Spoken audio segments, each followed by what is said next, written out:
If you're thinking of making a career change, you're in the right place.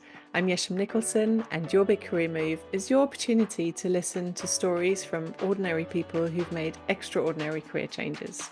I hope you enjoy this conversation, and if you feel inspired to make your own career change, but you're not quite sure where to start, why not buy my book, Ready to Quit Your Job, or join my next career coaching program, both of which you can find at yescareercoaching.com.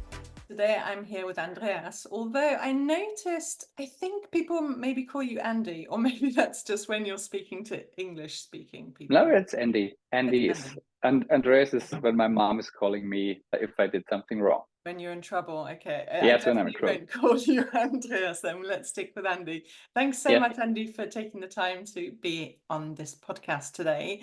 You asked me where I found you, and I couldn't remember, but I think your story somehow popped up on my LinkedIn feed, and I was like, this is a great story.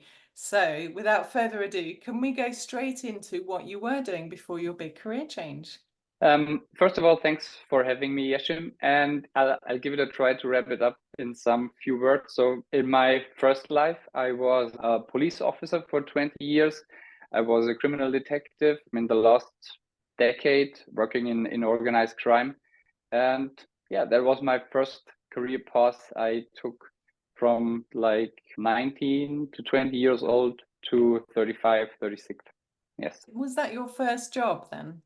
That was my first job. So it was really, I never wanted to really become a police officer. I was a punk with blue hairs and different attitude. And somehow through a really funny story, I got a police job or the opportunity to give it a try. I never thought I would do it, but then I noticed that like serve and protect is something that you really can do, and you have a lot of interaction with people every day. And that's what I really enjoyed doing it.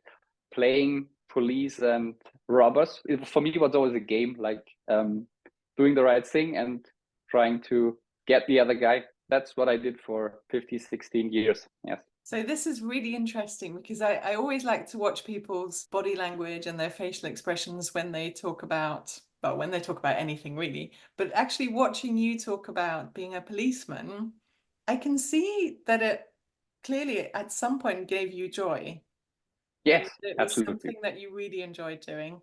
So what happened? What made you think this isn't for me anymore? I always felt that this is not my passion, but I liked what I could do and how I could help people who were suffering or who lost a family member, stuff like that. And in 2013, 2014, I consumed like Simon Sinek content and Gary Vaynerchuk and talking about things you really love, what you really enjoy. And I was thinking that just in that moment, I was searching for additional training content because I was always a football player and I want to do additional training. And I noticed there's no solution provided at the moment. And I started a coach career. I started to do a few coaching licenses as an athletic and nutrition coach. And I was thinking, okay, then I do a small side hustle and I train with athletes and I coach teams and do more of this stuff I really enjoy doing. That's how it started in 2013, 14. Then took me 3 to 4 years. Then I finally decided, okay, I'll give it a try and do it as a real side job. And that's where it all started. Okay, well, we're going to dissect this because it's, it's really fascinating. Well, fascinating to me, but hopefully fascinating to listeners as well, who are thinking that they'd quite like to do something, start a little side hustle, and then eventually make the leap into doing something completely different. But just going back to, you mentioned Gary and Simon Sinek, and, you and I obviously know these guys really well, but how... Do you know this? Like a bit of optimism. Yes. Yeah, I like that. So sorry for people who are only listening, Andy just showed me his wrist, which I think is a watch, is it? Yeah. A Whoop. It's a Whoop tracker. Oh, okay. Fitness tracker. And well, do you want to tell it? You tell why. So Simon Sinek always uses orange color as a sign of optimism, and that's what I try to express as well for me, and as a reminder for myself that I should like enjoy the daily ride, and every time I look at my wrist, it reminds me to like stay optimistic. Yeah. And actually, I heard you say something else about a watch, which we'll come back to later, I think. Okay. Yes. So, I know what you mean. can you tell me, I mean, because a lot of people will go through their whole lives never hearing of Simon and Gary. How did you come across them? I think I started a journey for myself, and maybe it all had to do with being aware of the fact that I will retire my football life as a player. Maybe I had this already in mind, and this was something that really I enjoyed doing. And I think I was looking for what will happen if this will come to an end, my football career, like as an amateur player. And in this journey, I noticed I want to improve myself. I want to live a little bit more healthy here. And through consuming social media, I get to know Simon Sinek and Gary Vaynerchuk, and that triggered something in me where I thought, when I was listening to Gary Vaynerchuk, Jab Jab Hook, he was talking about do something that you really love, and you really have to be persistent, and you can do it and you will stay persistent if you do something you really love. And I was thinking, okay, that's football for me. That's the perfect fit. And I think it was social media where I first met them, and it triggered me. Yeah. Okay. So would you say that was really the beginning of this journey to make that big career change? Yes, that was the beginning, and the openness. I think I had to look at me and my current life and thinking about what could I do for myself to improve my daily life. So I also started a coaching with a psychotherapist, and she said, "Why are you here?" And I said, "I just want to become a better person." And she said, "I've never heard that. So you don't have a problem?" Or I said, "No, I have problems, but I think they're not really heavy. But I want to improve also mentally." And yeah, I think it was a journey to improve myself and to improve my life through different pillars, and careers and the job is like a big part of everyone's life. And I think you should really love what you do, because you spend a lot of hours every day doing that. I mean, you're preaching to the converted for sure. What really strikes me is that before I hit record, and genuinely, I think you're the first guest that I've had on the show who not only wanted to make sure that you were pronouncing my name correctly, but you also were like, okay, I really just want to know about you. And I'm like, hang on, this is a podcast interview that is about you. It's not about me. But, you were full of questions and intrigue and curiosity. And I think what strikes me is that you're somebody with a massive growth mindset, that you just want to know everything about everything. And I think that's really, Thank you. I really love that about you. It's really cool.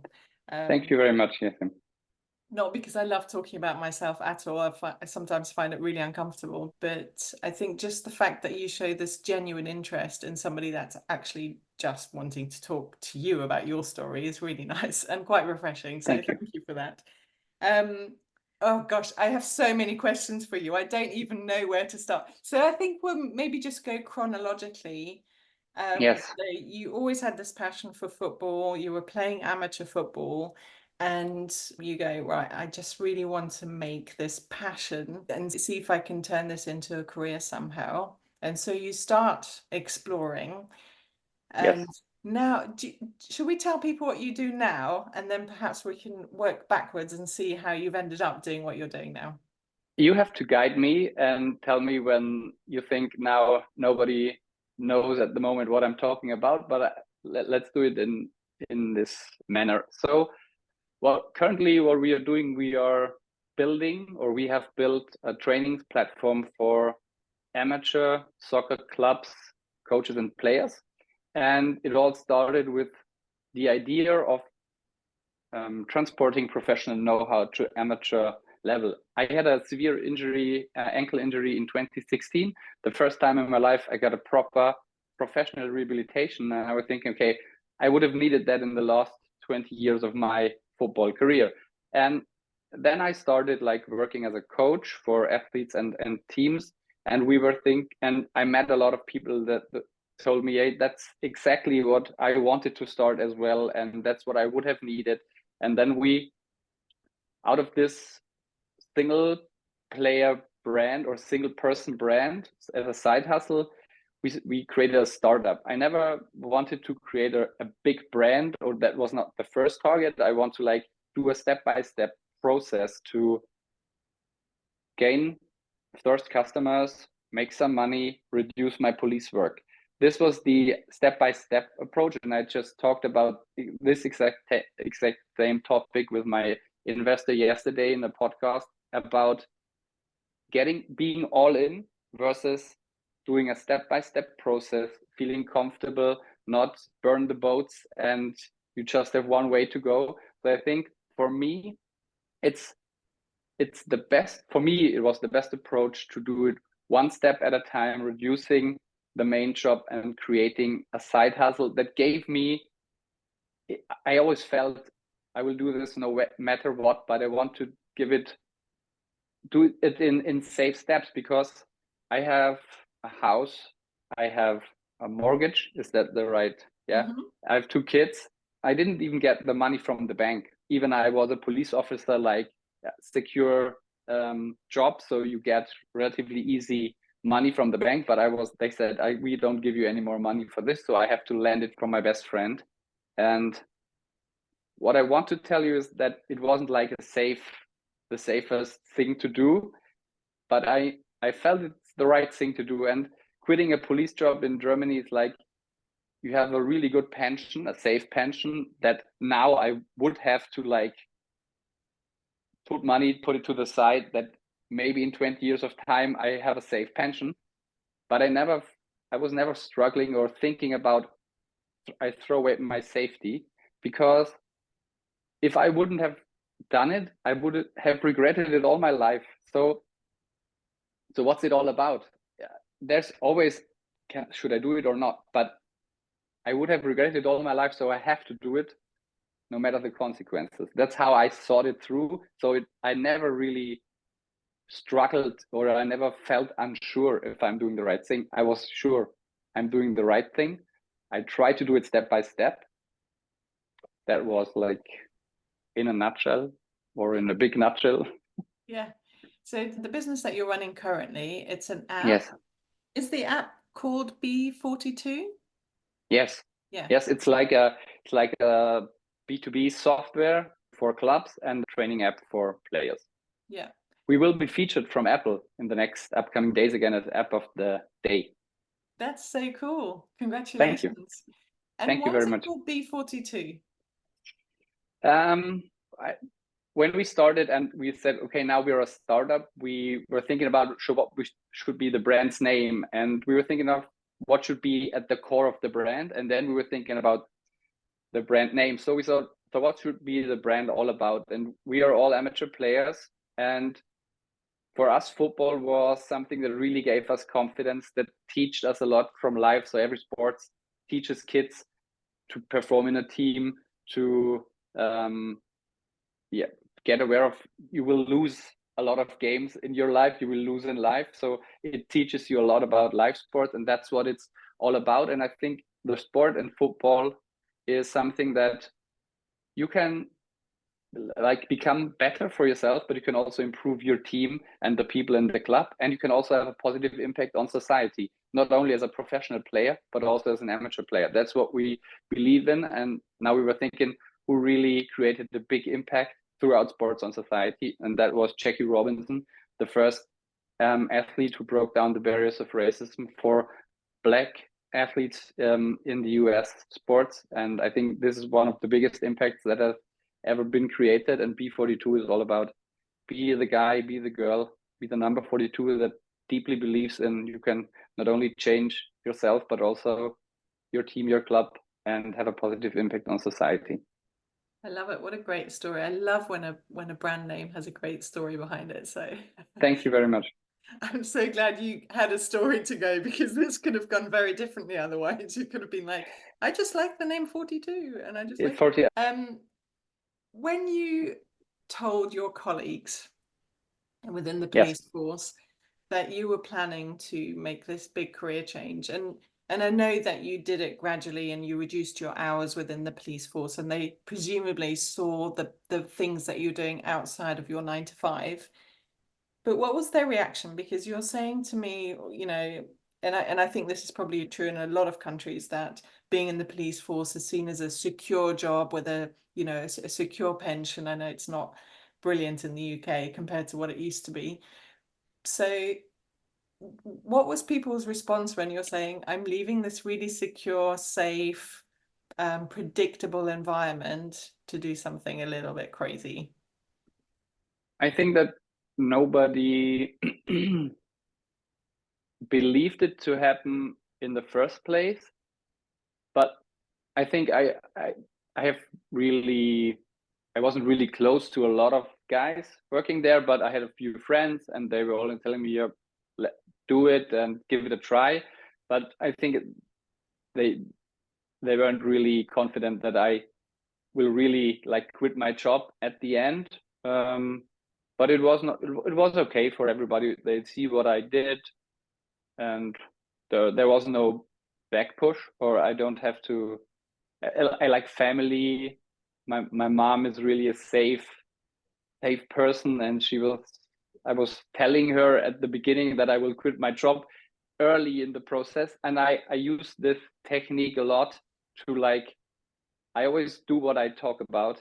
So if I tell my mom and if I tell people what I'm going to do, then I have to do it. And that's what and my mom felt like, are you crazy? Like, you do a side hustle now and you leave the job. But that's like a technique of me, like putting myself into action. Now I have to do it. I told it so many people, I have to do it. So this is something that you could use to like really get started. Yeah, because I guess then you have that, or you almost feel that accountability to people, don't you? It's accountability. It's like manifesting Mm-hmm. things, and a lot of different techniques that match into each other. And I think that the best tool for yourself, to be honest. What about your wife? I mean, presumably she's the person that's going to be affected most by this decision.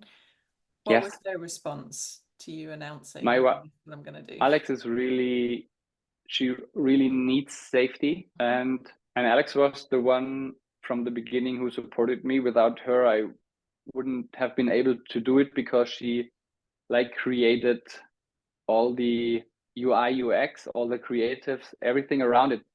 At that time, she doesn't even know what she was doing exactly. So she was like in journalism, and she was helping me in the way she thought it could like help me. So supported me right from the beginning. And the most important thing is, throughout this process, founding the company, learning stuff, she developed completely her own career style. So she left the startup in 2020 or 21 with the second kid coming, and she was not really into soccer, so it was not a big deal for her, and she was happy to leave. But the great thing throughout processes like this is, there are so many careers built throughout this process, and also she's now doing really crazy stuff for big brands. She would never have thought about that like 7 years ago, that she's doing this kind of things now, or a founding member now as a content creator, and he's really great pictures and videos. So he never wanted to be a video creator at the start. So, but throughout this journey, you develop skills, and I think these skills help you more than anything. So if I fail tomorrow, I have learned so much through this process that I would start something new, arrange to like get paid a little bit, and if anything doesn't, my cousin Alistair, he told me also in 2017. He said, "I don't care, man. If he lives in Worcester, he said, I don't care if I'm unemployed tomorrow. I'll go to the local restaurant and clean dishes. So I have two hands. I can always work." So that's what's the worst case scenario. This is it. I'm fine. And that also changed my mind. He's like a really successful investment banker now, but the mindset is, it's like what is the worst case scenario? I go make my hands dirty. And it's being resourceful. Like you say, I can always go and stack shelves in a supermarket, worst case scenario. And there's nothing wrong with stacking shelves, by the way. It's probably quite enjoyable, Yes. especially if you're surrounded by fun people. So, but speaking of skills, when you look back over your career, what are the skills that you had during your police career that are really serving you very well in this new career that you've carved out for yourself? I think the skills I always had also before the police job is like I'm empathetic. Is that the right? Yeah. That's something I'm good. I was always the team captain, so I was a kind of a leader, and leadership is something that I think that's really helped me. Besides that, I can write. I saw copywriting and stuff like that, starting to write the own copies. That was something I was good at, but I didn't know it. So I just started writing copies. And throughout this process, you get aware of where are my strengths, where are my weaknesses, and you try not to avoid the weaknesses, but do things that we're really good at and hire great people that like compensate your weaknesses. And focusing on the skills is something that really helped me, and identifying it. I think it's really a process of learning where you're good at and where you can improve fast. How did you work out what you're really good at and what your natural strengths are and how to exploit those in the best possible way? I think through failing, looking back, what worked out, what caused the failure, and constantly having a look why it really failed, and not having a look at the other person, because if you're the founder and the leader, you're always the core of the problem. And so I think it's what really what it up this time. What did I do? What did I have to do different or should have done different? And constantly reflecting and trying to improve what I'm doing. I think this helped me identifying my strengths and weaknesses. And I had a coach, to be honest, that was like a real game changer. For my biggest win was the coach, I think, helping me, trying to understand me and trying to get to know myself. What kind of coach are we talking? Like a business coach, general life coach? What sort of coach? His name is Christian Schmidt, and my first or the second investor was Daniel Schobani, a CEO from Freeletics. It's like a fitness app, and I was looking out for people who know exactly what I am doing, and they have been successful in this part of their journey. So, and he told me, and Andy, if you have a problem in your life or in your career, just give it a try and call this guy. I'm working with him for quite a few years. He really helped me. So next day I contacted him and we had a first talk. And after the talk, I said, okay, that's great, Christian. I could not afford 15 minutes of your time, but thanks for getting in touch. And he laughed and he said he had never heard such a story. And we did a deal, and he said, you pay me if you get your fundraising, and if not, so I do this pro bono. And this was one of the best things that happened in my life, to be honest. And presumably you got the funding. And we got the funding, and I built a meaningful and trustworthy relationship with the coach. What is not good in one way, but in other ways it was really perfect. So we helped each other. That's amazing.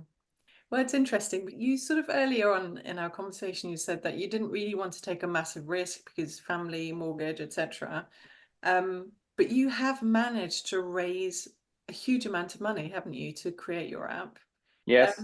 And I don't know how to ask this without being a very leading question, but Yes. do you not see the money that you're raising as a risk? What do you see it as? It's a burden. Is the burden the right word? Yeah. Because this is my job to pay these people back, and the more money it gets, the heavier the burden. But yeah, is that the answer to the question? So it's, for me, it's really a big thing that I have to make sure that these people get back the money. To be honest, it's not the classic or typical VC type of money. So it's not like a 5 to 10x that is expected. But of course, it should not be buried and burned alive. So yeah, that's a heavy thing to do. Yeah. And how do you cope with it? Well, first of all, how much money have you raised to date? During the session this afternoon, I am around 4 million euros. Yeah. So, I mean, that's a big amount of money by most That's a people's horrible standards. stack of cash. Yes. Yeah. So how do you cope with that burden that you talked about? I always try to figure out the worst case scenario and what is happening in the worst case scenario to these people's money. And as long as I'm confident that we are doing the right things and developing the product in the right way, so that I feel confident if there's a fire sale, at least the people will around that 4 million get their money back. That's what gives me a little bit of security, because what we've already created is not worthless and could be also sold. So I think that's something that helps me, and having a really great relationship to the shareholders, and like creating confidence in learning and constantly failing and learning, and looking back where we started and what has happened and what we're doing now good, and what people are joining the company. And I think if you're not like risking it all for one single shot, you can again step by step doing the right thing, failing, learning, developing. Yeah. And do you know what the ultimate goal is for the business? Yes, for the ultimate goal for me is that we create like impact on the soccer training, on soccer, and on the way the soccer training of the future is shaped. And that's the ultimate goal. And for me, it's not about selling the company. I will be part of this journey as long as I have the feeling that I can provide value, and as I reach my limit, I will hand this company over to someone who's like better for the company goal. And as we started, we want to like transport professional know-how to amateurs players all around the world. We are now already starting in Canada, in Australia, in South America. They are downloading us for free. So there are kids in Brazil and Argentina that are training with our app. So that fulfills me. And my job is never done, because I want to make this brand as big as possible, because of the brand story and the like opportunity also to like transfer our brand in all like other kind of sports. But I'm part of this journey as long as I have a positive impact, and nobody's bigger than the club. That's like a Barcelona club slogan. And when my time will come, then I have to go and pass it over. Yeah, interesting. So obviously you start the business and you grow the business, you bring people along for the ride. And I'm curious to know how your role within the business has sort of changed and formed over the years, because I don't know, I feel like it must be a little bit of trial and error. My role, I was CEO. I called myself CEO because I thought it was the English noun for Geschäftsführer. I was never a CEO, because a CEO, I think, has different roles and things to do, and managing a lot of people. I'm not a good manager. I'm good in vision, and I'm good in like I'm a yellow type of person and a red type of person. So in these colors speaking, I'm not good. I'm not structured. I have no strategic analytical skills. I'm really vision driven. I can motivate people, and I think I can hire the right people. I think that was my job right now at the moment. Find the best possible people to work on B42. And at the beginning, it was a one-man show, so I did marketing. I did things that I thought they were helpful, and I had no idea of SEO, or I had no of different marketing opportunities. I started an email newsletter, so I did everything on my own, and then I like tried to find people to join B42, and always looking for people who are better in what they're doing than me. And I think I always did the same job. I caused a lot of confusion in the past years, to be honest.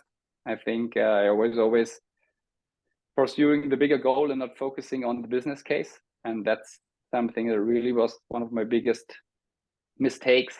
I was always thinking if I phrase the goal connecting training and gaming, and I will always achieve to raise more money. But then the market changed completely, and now everyone was looking at what's your current revenue goal for 2023 and 2024. So I don't know if that really answers the question properly, but that's how my role changed from a solopreneur to founder. And I mean, if you could wake up tomorrow and only do the stuff in the business that you really love to do, what would that be?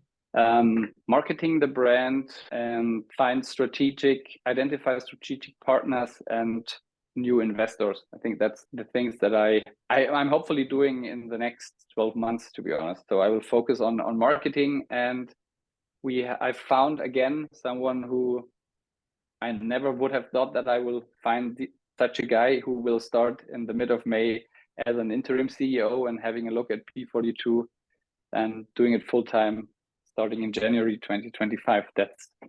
I'm already stepping down. It must be quite exciting to have somebody external come in and look at your business, your baby essentially, with completely fresh eyes and fresh ideas, and potentially or hopefully take it to the next level. The best thing that can happen, and I can learn so many things.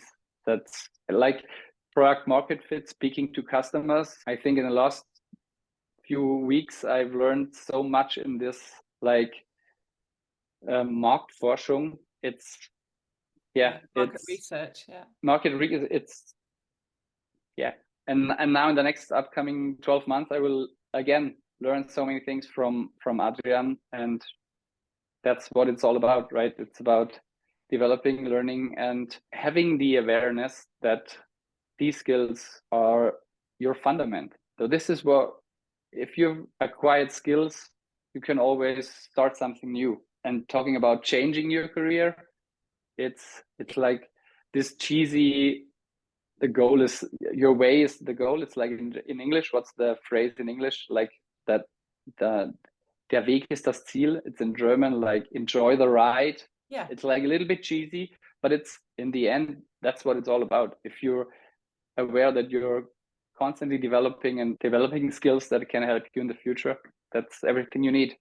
Yeah, and I think you're right. And I think I speak to a lot of business owners, CEOs, who are so focused on the end goal that actually they're not enjoying the ride at all.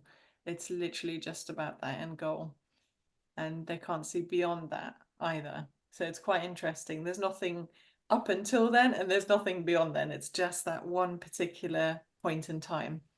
So speaking to you and saying, actually, I know that I have to enjoy the ride. It's really refreshing to hear. Thank you very much. If you could turn back time and you're back in the police force and you can do everything differently, what would you do? Having the skill set that I have now. Yes, you've got the skill set and the hindsight. Then it took me 18 months to start the brand, from planning it and developing the products and PDF documents. So I think it took me 2 weeks to start it all over. But now having the network, I could save so much time and money, and that's what I would again. Would I do the same again? I think no, I wouldn't do the same again, because to be honest, I'm aware that I'm not a manager, and I should not manage 10, 15, 20 people. I think that's not something that I should do. So I would start completely different thing. It may be in the football market, but focusing on solopreneurship, to be honest. What would be easier about being a solopreneur? focusing on my skills and the things that I'm really good at, and creating a constant revenue that allows me to have the perfect work-life balance that I'm looking for. And starting something like P42 is like kind of a lock-in thing. So you're not, I cannot say, okay, now I'm like enjoying the ride, spending a lot of time with my kids. So I have a duty to fulfill regarding 4 million euros. And that's something that takes a lot of time. So yeah, I would focus on creating a revenue model and a system that creates me as much money as I need to live the life I have now, and having more time for my kids. Yeah. Well, actually, speaking of time, let's go back to the original when you showed me your wrist with your orange. Yes. And I heard somewhere you talk about something that you would buy if you could. Yes. Yeah. Do you want to talk about that? Yes, of course. My goal is I will buy a really expensive watch, a 25,000 euro watch, and I don't care about stuff. So I don't care about watches. If I buy that watch, that is a picture for myself that I'm the owner of my own time, that I own my time, and that the amount of money that this watch is going to cost is a proof that I don't have to worry about money now. So worrying about money doesn't have to be I want to be a millionaire, but I don't have to worry about my cash flow. And that's what these watches like stands for. It would be a constant reminder. A constant reminder, again, yes.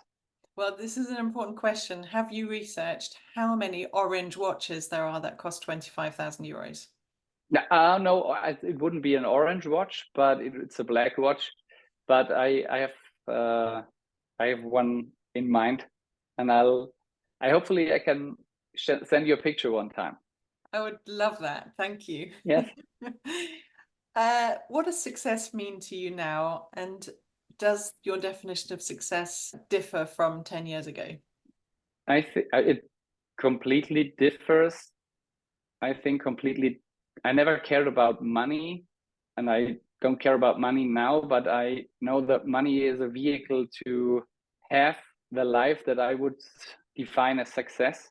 And success for me is to be the owner of my own time and decide every day what I will do this day, and that that's success for me. Like I always changed. I don't know if that's really the truth, but that was something I was always constantly thinking about. If I'm a dad and I will have kids, I don't want to like drive to work every day at 7 a.m. and not being at home. So this really made me go to change my career path to have the opportunity to be at home. So happily, Corona happened, happily, and now everyone is a little bit more flexible when it comes to having time with the kids and being a big part, also taking duties when it comes to the kids. So that was something that really that's freedom to me, like starting the day with the kids, enjoying a breakfast together, and then I bring them to the kindergarten,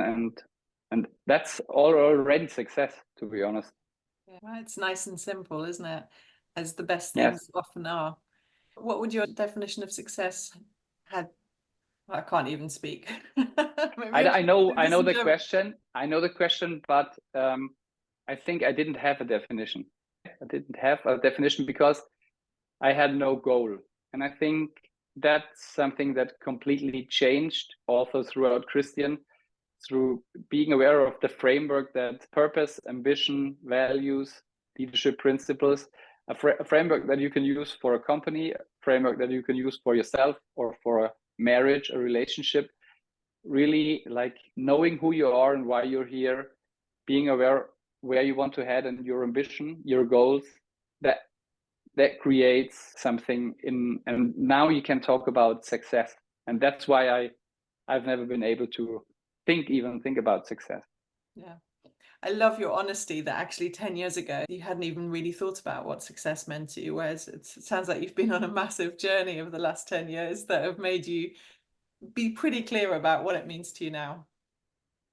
Thank you. And I think that's the brilliant work that you are already doing, making people aware that it's in their own hands and that you just have to really take care of yourself and think about yourself and define goals you want to reach. And I think that really creates ambition, and that really creates drive and passion. And it's like a lot of people feel locked in and helpless and what should I do, but there's always things you can do, and you're in the driver's seat of your life, but you don't know it. And that's if you create that feeling with people, that's the best thing that can happen in people's lives.